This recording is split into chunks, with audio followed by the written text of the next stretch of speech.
കാലത്തിനൊപ്പം അഭിമാനത്തോടെ Sanju fashion SBT junction, Sreekrishnapuram, Palakkad. Ottapalam മണ്ഡലം തല പട്ടയ വിതരണം റവന്യൂ വകുപ്പ് മന്ത്രി കെ രാജൻ ഓൺലൈനിൽ ഉദ്ഘാടനം ചെയ്തു. എല്ലാവർക്കും ഭൂമി, എല്ലാ ഭൂമിക്കും രേഖ, എല്ലാ സേവനങ്ങളും സ്മാർട്ട് എന്ന മുഖമുദ്രാവാക്യത്തോടെ റവന്യൂ വകുപ്പ് കേരളത്തിൽ നടത്തുന്ന പ്രവർത്തനങ്ങളിൽ ഏറ്റവും പ്രധാനപ്പെട്ടത് കേരളത്തിലെ ഭൂരഹിതരായ മുഴുവൻ മനുഷ്യരെയും ഭൂമിയുടെ ഉടമകളാക്കി മാറ്റുക എന്ന ലക്ഷ്യം വെച്ചുകൊണ്ടുള്ള ഏറ്റവും ശ്രദ്ധേയമായിട്ടുള്ള പ്രവർത്തനമാണ്. കേരളത്തിൽ കഴിഞ്ഞ 9 വർഷക്കാലത്തിനിടയിൽ 4,09,000 പട്ടയങ്ങൾ വിതരണം ചെയ്യാൻ കഴിഞ്ഞിട്ടുണ്ട് എന്നുള്ളത് വളരെ പ്രത്യേകമായി കേരളം ആകെ ശ്രദ്ധിക്കുന്ന ഏറ്റവും പ്രധാനപ്പെട്ട ഒരു കാര്യമായിരുന്നു. കേരളത്തിൽ ഭൂരഹിതരായിട്ടുള്ള മുഴുവൻ മനുഷ്യരെയും ഭൂമിയുടെ ഉടമകളാക്കി മാറ്റാൻ സമീപ ഭൂതകാലത്തൊന്നും കേരളം ദർശിച്ചിട്ടില്ലാത്ത ശ്രദ്ധേയമായൊരു പദ്ധതിക്കാണ് ഈ പ്രവർത്തനങ്ങളുടെ ഭാഗമായി ഇടതുപക്ഷ ജനാധിപത്യ മുന്നണി ഗവൺമെന്റ് നേതൃത്വപരമായ പങ്കുവഹിച്ചത്. അത് പട്ടയ മിഷനായിരുന്നു. പട്ടയ മിഷൻ എല്ലാവർക്കും ഭൂമി നൽകാനുള്ള പ്രവർത്തനങ്ങളിലെ ഏറ്റവും ശ്രദ്ധേയമായ ഒരു ഏടാണ്.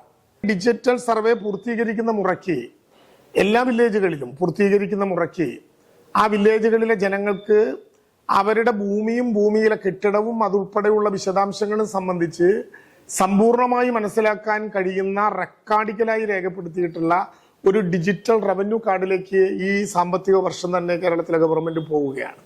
അതായത് ഒരാളുടെ പേരിലുള്ള ഭൂമി, അതിനെ അടച്ചുകൊണ്ടിരിക്കുന്ന ടാക്സ്, അയാളുടെ മറ്റു വിശദാംശങ്ങൾ, ഈ ഭൂമിയുടെ തരം, സ്വഭാവം, ഈ ഭൂമിയിൽ നിൽക്കുന്ന കെട്ടിടം, അതിനടയ്ക്കുന്ന ഫീസ്, ഇതെവിടെയെങ്കിലും പ്ലഡ്ജ് ചെയ്തിട്ടുണ്ടോ എന്നതടക്കം ഒരു ഭൂമിയുമായി ബന്ധപ്പെട്ട് നമുക്ക് ലഭിക്കേണ്ട 14ഓളം വരുന്ന വിവരങ്ങൾ, എൻകുംബറൻസ് സർട്ടിഫിക്കറ്റ് അടക്കം നേരിട്ട് ചിപ്പ് ഘടിപ്പിച്ച ATM കാർഡിന്റെ വലിപ്പമുള്ള കാർഡിലേക്ക് മാറ്റി അതൊരു കൺക്ലൂസീവായ അഭിപ്രായമായി വില്ലേജ് ഓഫീസർ സർട്ടിഫിക്കറ്റ് ചെയ്യുന്ന സർട്ടിഫിക്കറ്റിന്റെ അതേ വിശ്വസ്തയോടുകൂടി വിതരണം ചെയ്യാനുള്ള പരിശ്രമമാണ് നമ്മൾ ആരംഭിക്കുന്നത്.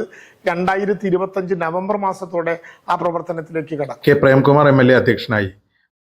വില്ലേജ് ഓഫീസുകളിൽ നല്ല സ്റ്റോർ റൂം മാത്രം പോരാ, ഡിജിറ്റലായി കാര്യങ്ങൾ കൈകാര്യം ചെയ്യാൻ കഴിയുന്ന തരത്തിലുള്ള സൗകര്യങ്ങൾ നമ്മുടെ വില്ലേജ് ഓഫീസുകളിൽ വേണം.